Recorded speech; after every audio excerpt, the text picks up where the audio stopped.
தமிழ்நாட்டில் உள்ள மக்களுக்கு நான் ஒரு விஷயம் சொல்ல ஆசைப்படுறேன். அதாவது கட்சிக்காரவங்களாக இருந்தாலும் சரி, நடிகராக இருந்தாலும் சரி, யாராக இருந்தாலுமே அவங்க ஒரு மனுஷங்க தான். நம்மளை மாதிரி 2 கை, 2 கால், 2 கண், 2 2 2 கை, 2 காது, 2 கண், இதெல்லாம் இருக்கிற ஒரு சாதாரண நம்மளை மாதிரி ஒரு மனுஷங்க தான். அவங்கவுங்க உள்ள திறமையை அவங்கவுங்க வெளியே காட்டுறாங்க. அவங்கவுங்க திறமையில் அவங்கவுங்க சம்பாத்தியம் பண்ணுறாங்க. அதுக்காக பெரிய கடவுள் கிடையாதுல்ல.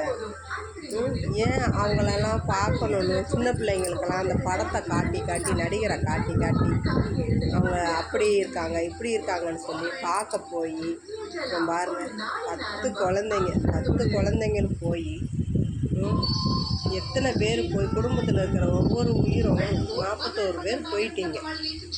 இந்த உயிரெல்லாம் நீங்கள் பார்க்க போனீங்களே, அவங்க திருப்பி தர முடியுமா?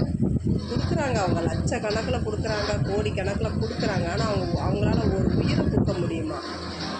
ஏன் அவங்க முதலமைச்சராக வந்து அவங்க நாட்டுக்கு நல்லது செஞ்சு அதை நம்ம வீட்டிலேருந்தே வாங்கி அனுபவிக்க வேண்டியது தானே. அவங்க கூட்டத்தில் போய் தான் நம்ம அதை நிரூபித்து தான் இந்த மாதிரியெல்லாம் நாங்கள் இவ்வளோ பேர் இருக்கோம், நம்ம அதை நிரூபித்து தான் இப்படி உயிரை விட்டு தான் அவங்களுக்கு நம்ம காட்டணுமா?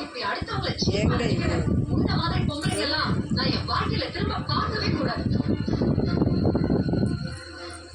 இதெல்லாம் தேவையாங்க நம்மளுக்கு?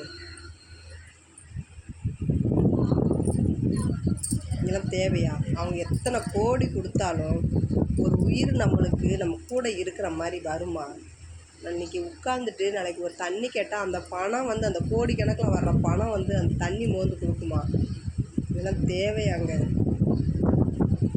ரொம்ப அத்தனை உயிர்களுக்கு குடும்பத்தோடு போய் இப்படி மாண்டு போயிட்டீங்களே, இதுக்கெல்லாம் யாருங்க பதில் சொல்லலாம்? அவர் ஏதோ நாட்டுக்கு வரணும், நல்லது செய்யணும்னு அவர் ஆசைப்படுறாரு, சரிங்களா? அதை வந்து அது அவருடைய விருப்பம்.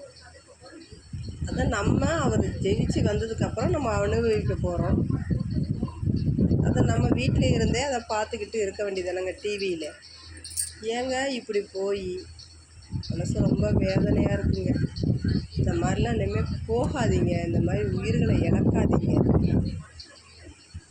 நான் என் வீட்டில் டிவியில் ஒன்று சீரியல் பார்ப்பேன், இல்லைன்னா மெலோடி சாங்கு பார்ப்பேன் காலையிலேருந்து சாயந்தரம் வரை.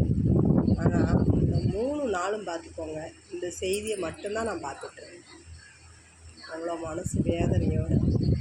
இனிமேலாவது கொஞ்சம் ஜாக்கிரதையாக இருக்க பாருங்கள்.